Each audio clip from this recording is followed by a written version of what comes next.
오늘 8장 1절에서는 나팔을 내 입에 댈지어다 라고 되어 있습니다. 나팔은 경고의 메시지를 보내거나 또는 어떤 행진을 진행하거나 여러 가지 목적이 있는데, 오늘은 경고의 메시지다 이렇게 말씀을 해석할 수 있습니다. 그들에게 경고의 말씀을 주시는데 원수가 독수리처럼 여호와의 집에 덮치리니 그랬어요. 그런데 그들에게라고 표현하지 않고 여호와의 집에 이렇게 표현하고 있어요.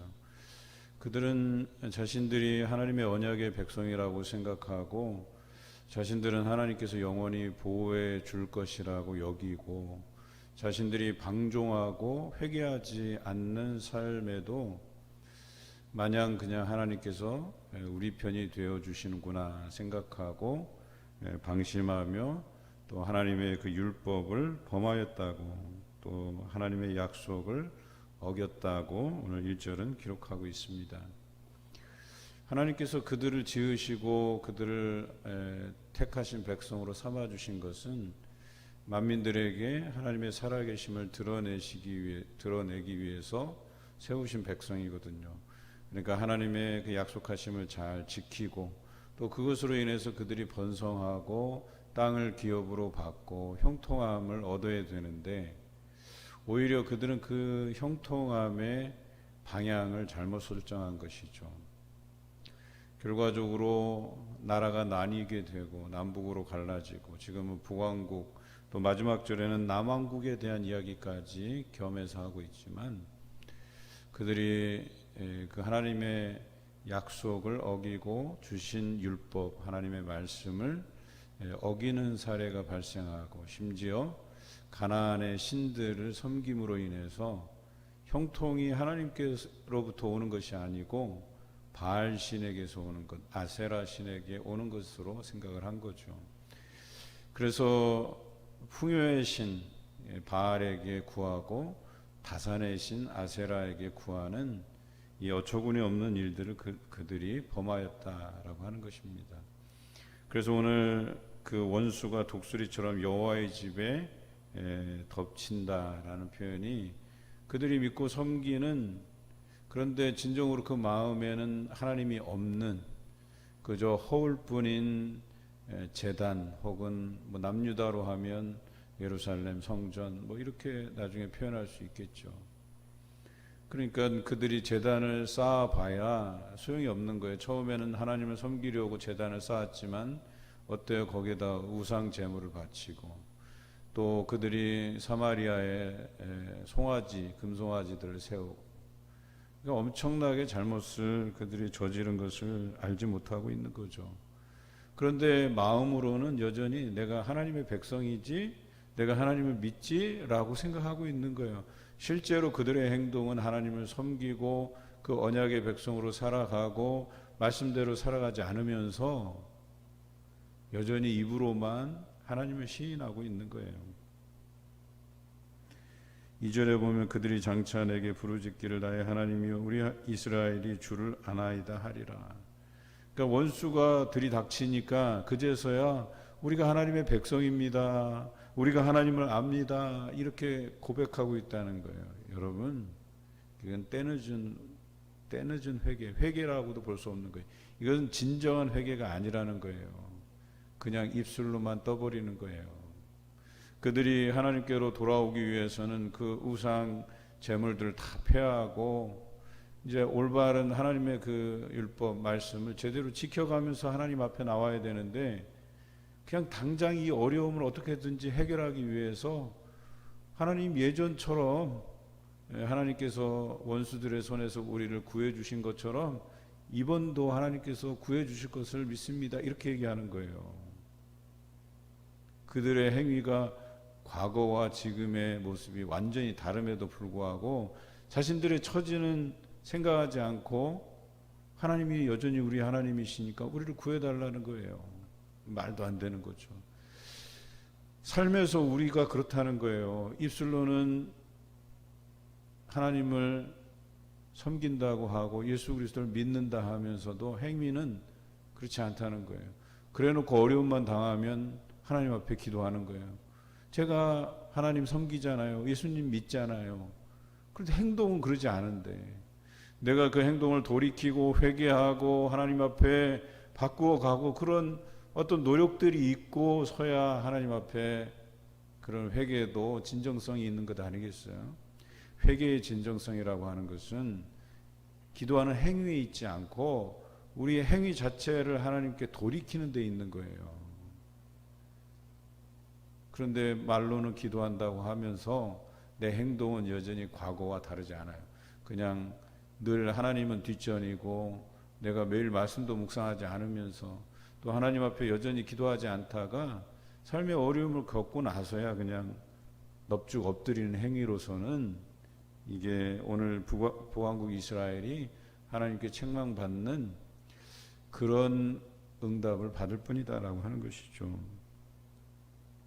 3절에 보면 이스라엘이 이미 손을 버렸으니 그랬어요. 여러분 여기 표현이 아주 좋은 표현이 나오는데 원수가 그를 따를 것이라. 선을 버리면 원수가 따르는 거예요. 말씀을 버리면 어려움이 닥치는 거예요. 원수가 우리를 잡으려고 쫓아오는 거예요. 그러니까 원수는 우는 사자와도 같이 오늘날 삼킬 자를 찾는다 그랬잖아요. 두루 다니면서 그것을 보는 이유가 뭐예요? 저 사람 하나님과 멀어졌네? 라고 생각하는 그 순간 들이치는 거예요. 그래서 그 사람을 따르는 거예요. 삼키기 위해서. 우리는 영적으로 깨어 있어야 된다고 하는 이유가 그것이에요. 항상 깨어서 기도해야 된다는 거예요. 말씀으로 무장해야 된다는 거예요. 영적인 전신갑주를 입어야 된다는 거예요. 방어만 할 게 아니라 그 마귀를 이길 수 있는 성령의 검, 하나님의 말씀을 우리가 지녀야 된다고 에베소서 6장에는 기록하고 있는 거예요. 4절에 그들이 왕을 세웠으나 내게서 난 것이 아니며, 우리는 신약의 말씀을 통해서 세상 권세에 대해서 우리가 복종해야 된다 이렇게 얘기하지만요, 우리가 세운 왕들이 다 하나님의 마음에 합한 자가 아니라는 거예요. 그 순종의 의미는, 복종의 의미는, 세상 권세에 대해서 복종의 의미는 선을 전제로 한 거예요. 불의하면 그 왕이, 그 지도자가 불의하면 저항해야 되는 거예요. 의를 위해서 저항해야 되는 거예요. 그게 성경적인 거예요.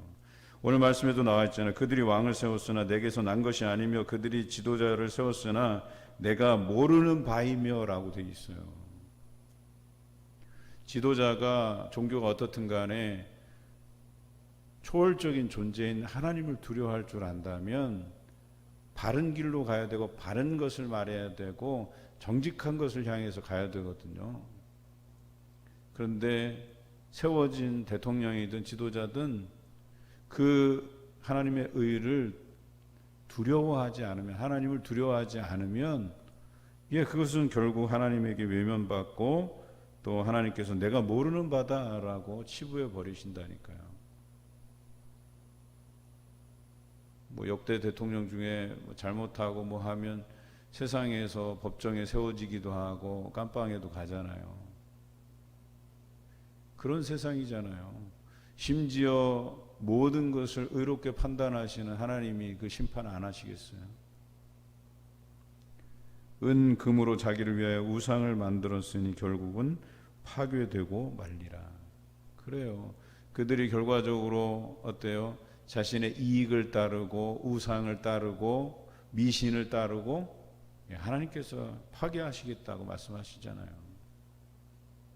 인간들이 얼마나 나약하고 얼마나 어리석은 줄 아세요? 이 대통령 선거를 봐도 알아요. 불의한데 눈 감아 주려고 해요. 그냥 미신적인데 그냥 내 정치적인 성향이 그러니까 밀어주려고 하고. 그래서 비호감 대선이라는 말도 하잖아요. 저는 안타까워요. 그렇게 도덕적인 잣대를 들이대서 마땅한 인물이 없을까. 사실 군소정당의 후보들은 비리가 없냐? 아니요. 왜 없겠어요? 관심의 대상이 아니기 때문에 조사를 안 하는 것뿐이에요. 탈탈 털면, 지금같이 탈탈 털면 다 흠잡을 만한 것들이 나와요. 사람이라는 게 그런 존재라는 거예요. 그래도 겸손할 줄 알아야 되잖아요. 내가 하나님 앞에 적어도 그들이 어떤 우리와 같이 기독교라는 종교를 가지고 있지 않더라도 초월적인 신 앞에 자신을 솔직히 해야 되잖아요. 사과할 줄도 알아야 되고 겸손할 줄도 알아야 되는 것이잖아요. 그런데 그렇지 못한 자들은 은금을 자기를 위해서 그것으로 우상을 만드는 행위를 하게 되고 결과적으로 하나님의 심판을 받게 돼 있다는 거예요. 5절에 사마리아여 내 송아지는 버려졌느니라 그러잖아요. 그리고 그들이 어느 때에야 무죄하겠느냐. 그러니까 그 죄에 대한 대가를 반드시 치르게 돼 있다는 거예요. 이것은 이스라엘에서 나고 장인이 만든 것이라 참신이 아니라. 금송아지뿐만이 아니에요. 우리가 그 하나님보다 예수 그리스도보다 더 가치 있다고 생각하는 우선순위에 두는 것들, 이게 다 사마리아의 송아지가 아니고 무엇이겠어요? 다 우상이죠. 우리가 바람을 심으면 광풍을 걷게 돼 있어요. 우리가 그런 우상 숭배의 행위를 하면 하나님께서 그것을 파괴하고 버리신다고 오늘 성경에 4절 5절에 기록되어 있잖아요. 버리신다니까요. 그리고 열매를 맺을지라도 이방 사람이 삼키리라 라고 7절에 기록되어 있잖아요. 불의하게 거둔 것들 다 하나님께서 다른 사람의 소유가 되게 만든대요. 그런데도 우리는 불의하게 재물을 쌓는 일에만 몰두해요. 불의하다는 표현이 정직하지 못한 방법, 이게 아니에요. 하나님을 떠나서 자기가 어떻게 사회에서 정당하게 정직한 방법으로 그것을 쌓는다? 그럼 그건 합당한 거예요? 아니죠. 하나님을 외면하고 쌓은 것들은 다 여기서 이야기하는 거예요. 불의한 것들이라고 얘기하는 거예요. 그래서 우리는 굉장히 착각하고 있는 것 같아요. 그냥 입술로만 믿는다 하고 입술로만 섬긴다 하고 행동으로는 하나님에게는 전혀 관심 없고 하나님의 말씀 어겨가면서 그냥 세상에서 열심히 살면서 부를 축적하고 지위를 얻고, 이런 것들이 하나님 앞에서는 다 불의한 것들이에요. 그래서 얘기하잖아요. 두 주인을 섬길 수 없다고 얘기하잖아요. 이건지 저건지 택하라고 하잖아요. 그런데 우리는 마치 하나님을 선택하면 물질적인 풍요로움을 잃어버린다고 생각해요. 그런데 그렇게 얘기하시지도 않잖아요. 신약 성경에서는 분명히 얘기해요. 하나님의 나라와 의를 구하라. 그리하면 너희에게 이 모든 것을 더하여 주신다고 분명히 얘기했어요. 그런데 왜 우리는 자꾸 물질적인 것들, 그런 탐나는 자리들, 거기에 욕심을 부리냔 말이에요. 그거는 하나님께서 덤으로 주시겠다고 하잖아요. 우리가 구해야 될 것은 하나님의 나라와 의라고 분명히 얘기하잖아요. 우리는 그 방향을 향해서 가야 되는 거예요. 그런데 하나님을 선택하면 이걸 잃을까 봐 걱정하는 그 마음 때문에 자꾸 세상을 향해서 달려가는 거죠. 그게 잘못된 선택이에요. 불의라고 얘기하는 거예요. 결국에는 이스라엘이 그 죄로 인해서 삼킴을 당하고 더 이상 쓸모없는 그릇으로 전락하고 마는 거예요. 그래서 여러 나라 가운데에서도 쓰임받지 못하는 그런 그릇이 되어버리는 거예요. 여러 나라 가운데 쓰임받지 못하는 그릇인데 하나님에게도 당연히 귀에 쓰는 그릇이 아니겠죠. 토기장이가 그 그릇에 대한 권한이 있잖아요. 구워놓고 귀에 쓰임받지 못하는 그릇이면 그냥 내던져서 깨트리는 거예요. 그냥 버려지는 거예요. 그래서 구절처럼 되는 거죠. 그들이 홀로 떨어진 들나귀처럼 아수르로 갔고 에브라임이 값주고 사랑하는 자들을 얻었도다. 하나님을 버리고 결과적으로 아수르로 도망가는 거예요. 아수르에게 의존하는 거예요. 패권이 아수르에게 있으니까 아수르에게 잘 보이려고 하는 거예요. 결과적으로 북왕국이 아수르에게 멸망을 당해요. 남왕국은 어때요? 형제인 북왕국을 도와야 되는지 아람과 북왕국의 연합에 자기도 참여해서 막아줘야 되는 거예요. 그런데 어때요? 아수르에게 조공을 바쳐요. 그래서 아수르가 침공할 수 있는, 침략할 수 있는 근거를 대주는 거예요. 그래갖고 결과적으로 다 망하고, 물론 아수르의 그 침략을 히스기야 때 잘 막아내서 아수르가 국군이 쇠하지만 결과적으로 바벨론이 남유다를 침공해서 남유다도 멸망시키잖아요. 그 말씀이 오늘 14절이에요.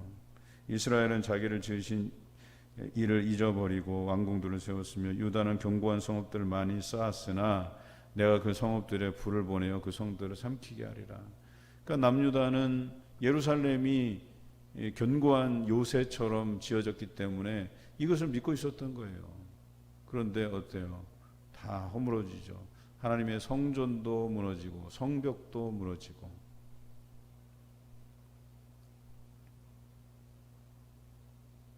그리고 에브라임은 값주고 사랑하는 자들을 얻었다.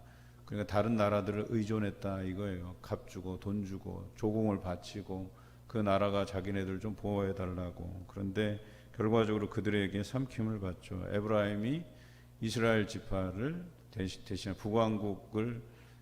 북왕국의 주축이잖아요. 저는 안타까워요. 야곱이 요셉의 두 아들이었던 므낫세와 에브라임 지파를 축복할 때 손을 엇갈려서 므낫세가 큰 사람임에도 장자임에도 불구하고 에브라임을 축복하잖아요. 그래서 에브라임이 배의 축복을 받게 되잖아요.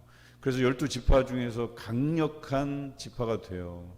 전쟁을 수행하고 아주 대단한 지파인데 결과적으로 그들의 잘못된 선택으로 북왕국의 주축을 이루지만 그들이 하나님에게서 떠나게 되고 그 번성했던 에브라임이 북이스라엘을 대표했던 에브라임이 결과적으로 돈 주고 다른 나라를 선택하게 되는 우를 범하게 되는 거죠.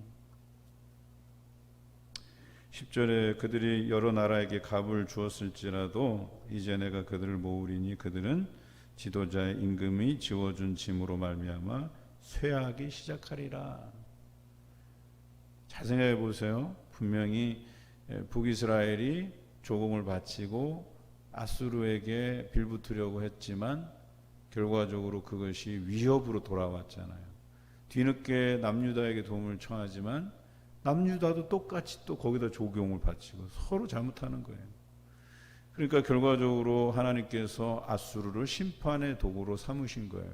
여기 보면 그들을 모으신다 그랬잖아요. 하나님이.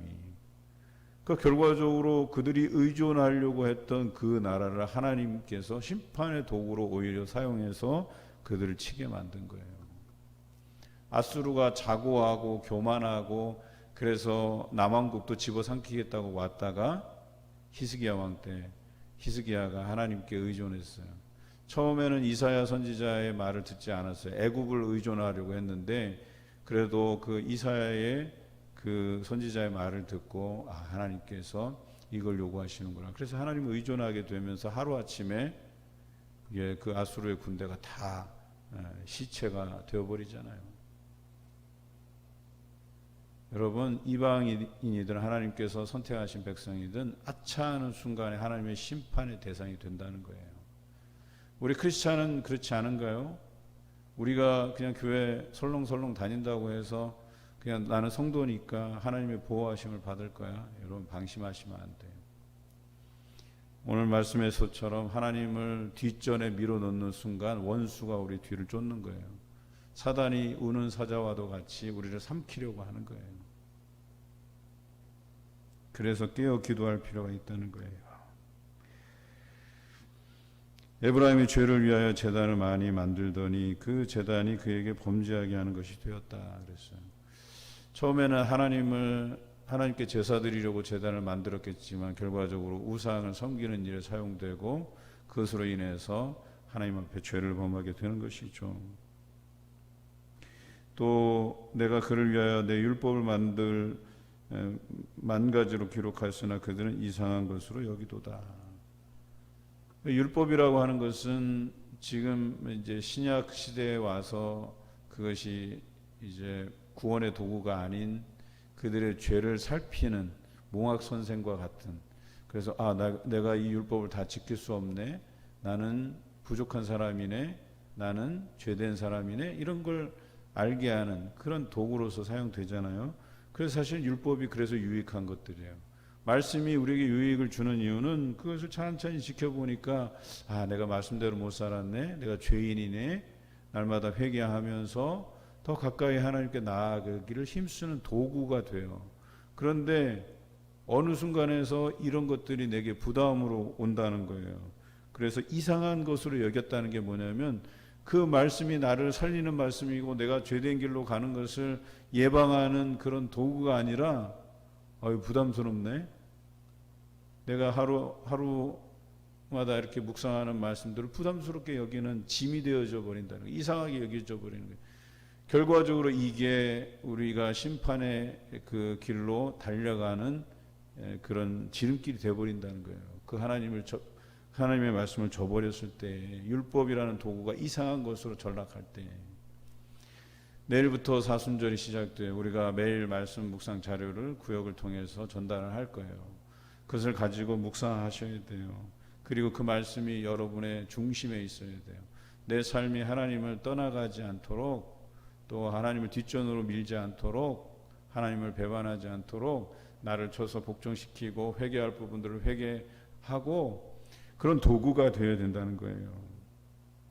그런데 그 율법이 이상한 것으로 마치 짐처럼 여기고 부담스러운 것처럼 여기면 13절에 그들이 내게 고기를 제물로 드리고 먹을지라도 여호와는 그것을 기뻐하지 아니한다 그랬어요.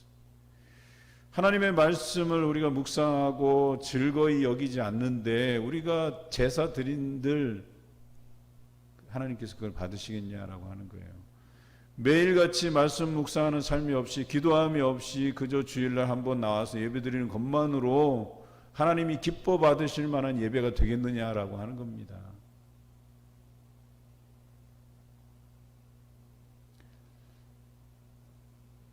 자녀들이 부모의 말씀에 순종하지 않으면서 아쉬울 때만 와서 손 벌리잖아요. 돈 내놓으라고, 뭐 사달라고, 학비 내놓으라고. 그 얼마나 얄미워요. 불순종하는 자녀인데. 여러분 그렇지 않으십니까? 저는요, 우리 자녀들 마찬가지예요. 저 행동이 이쁘지도 않은데 꼭 지 아쉬울 때만 와서 손 벌리고 뭐 달라고. 얄밉다니까요. 주고 싶지 않다니까요.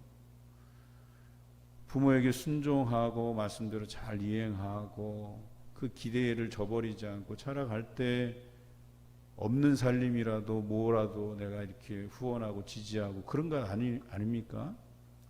똑같잖아요. 하나님께서 보시기에 정말 이 말씀을 가지고 이 사람이 사모하는 마음이 있고 하나님 찬양하는 마음이 있고 삶이 있고 그래야 하나님께서 우리를 돌봐 주시는 것 아니겠어요? 도와주시는 것 아니겠어요? 그런데 그렇게 하지 않았는데 그들이 제물을 드린 듯 하나님께서 그것을 기쁘게 여기시겠냐라고 얘기하는 거예요. 결과적으로 죄악을 기억하여 그 죄를 벌하신다 그랬어요. 벌하신다. 여러분 이걸 잘 묵상하셔야 돼요. 하나님의 말씀을 지키지 않으면서 예배를 드려요. 예배 행위는 드려요. 그런데 오히려 하나님은 그 예배 행위가 아니라 그가 말씀대로 살아가지 않는 그 삶에 초점을 맞춰서 그 죄를 기억하고 그 죄에 대해서 벌하신다라고 분명히 얘기하잖아요. 예배 드린다고 해서 그 예배로 인해서 면죄부가 되는 게 아니에요.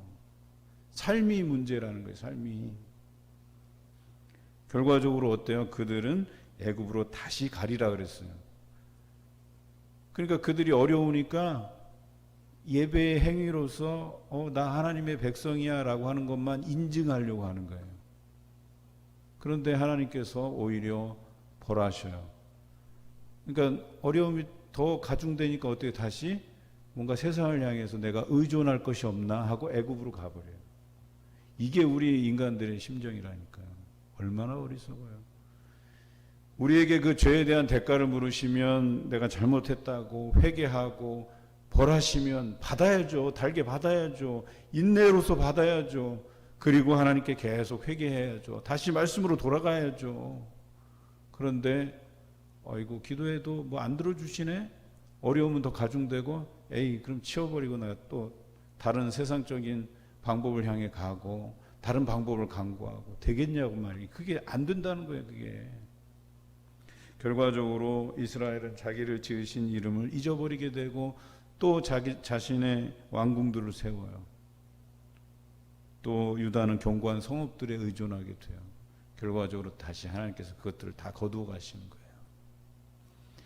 오늘 우리 삶에서도 남한국과 북한국의 이 어리석음에 대한 부분들을 기억하셔야 돼요. 제대로 된 삶이 없이 그저 예배 행위로서 우리가 어떤 구원을 담보받을 수 있다고 생각하는 것 위험한 생각이에요.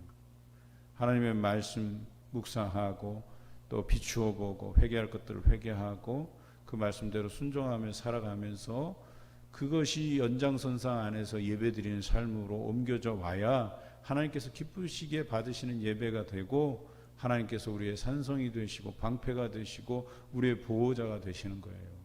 그렇지 않으면 아무리 예배드린다 한들 하나님께서 그 죄를 기억하고 우리를 벌하신다는 거예요. 여러분, 벌하신다라는 느낌을 받으셨을 때라도 늦지 않았어요. 회개하면 돼요. 인내로서 그 고통을 이겨가면서 하나님께 회개하시면 다시 하나님께서 자기의 백성으로 불러주신다는 게 호세아서의 말씀이에요. 이 말씀대로 살아가시는 여러분 되시기를 주님의 이름으로 기원합니다.